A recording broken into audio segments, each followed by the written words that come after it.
Okay, get ready to spin your head around. Last week we looked at a theory, intersectionality, which is kind of the splitter of all splitters. And this week we're going to go clear to the other end of the spectrum and look at the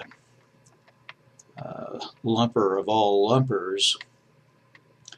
That's only a guess, of course. But anyway, political economy is a theory that you would say is much more mature than intersectionality. It's been around for a while. And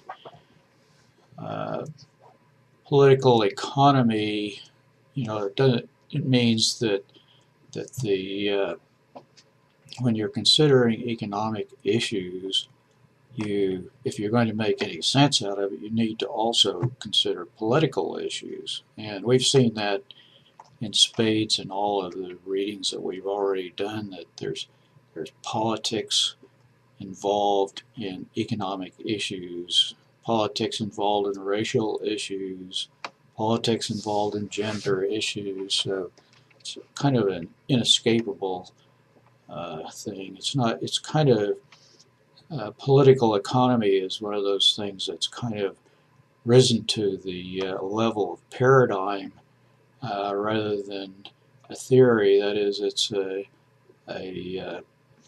point of view that many people operate on and assume is real stuff at some level. It's kind of like it's an idea whose status has risen from something that we're playing around with to some kind of a godlike idea that it's pretty well accepted. And the articles that we picked for you this week are, the first one is kind of down to earth and really good analysis. It's an article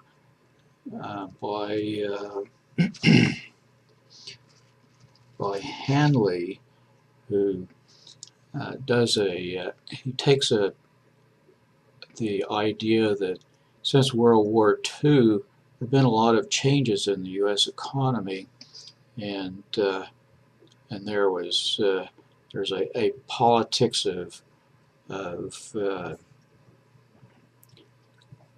corporations against unions going on here, or any kind of what he refers to as institutions that act to maintain equality of wages in the workforce.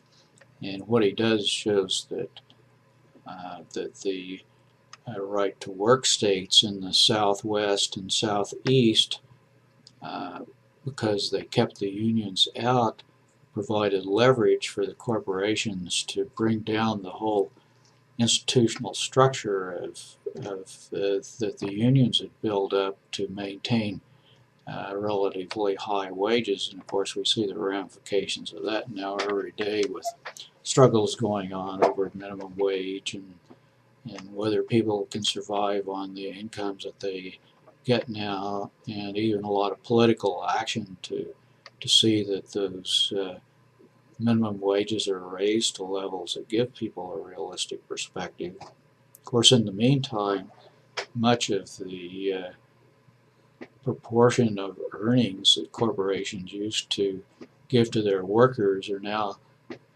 given in fantastical salaries to the managers of those corporations, and so there's some question, as to whether this is a sustainable condition or not. And so I think that you'll find it interesting to see how using not too complicated statistics, the political economists are able to pry some of these issues apart and get a clearer look at them. Second article, I'm kind of including that because it talks about the whether different political parties and presidents have had different kinds of impacts on the economy. And there seems to be a controversy going on out there. And frankly, after having spent some time with this article, I'm not certain that I believe it. And as I explain in some of the written material at the beginning of the discussion forum for this week, I have my own biases about these things, and so you can check my biases out. And like we've discussed in the written parts of this course, there's what theory has to do with is helping us make explicit our understandings and assumptions that are going on, so that our conclusions aren't overwhelmed by our biases, but are informed by some kind of a theoretical perspective that's made explicit. And in a way that this article's, it's very thoughtful. Doesn't appear to be too much given to either the Republican or Democratic side of the thing, except that there are certain things in the article that raise red flags for me, like obvious mistakes, like he says that in all cases Republicans handed the Democrats healthy economies and they wrecked it. But right off the top of my head, when I was reading it, I thought immediately about how Bill Clinton got elected president. A lot of people think because the economy was in recession, as it was handed off from George Bush the first to Clinton. So that right away sort of made me wonder what really is going on here. And I hope that that you'll take this into consideration as you're reading it. And in my mind, this article is one of those things that's good to read, because it really points out to you that you can't just take everything at face value just because it's in print. A lot of stuff that's out there in print is possibly wrong or just wrong.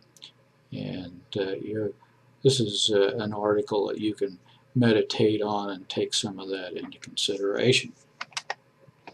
So see you on the discussion board. I'll be very interested to see what your evaluations of this are. And oh, by the way, read my biases in it, because I could be wrong, that guy could be right, but I think he just doesn't take in a broad enough field of understanding to work this thing.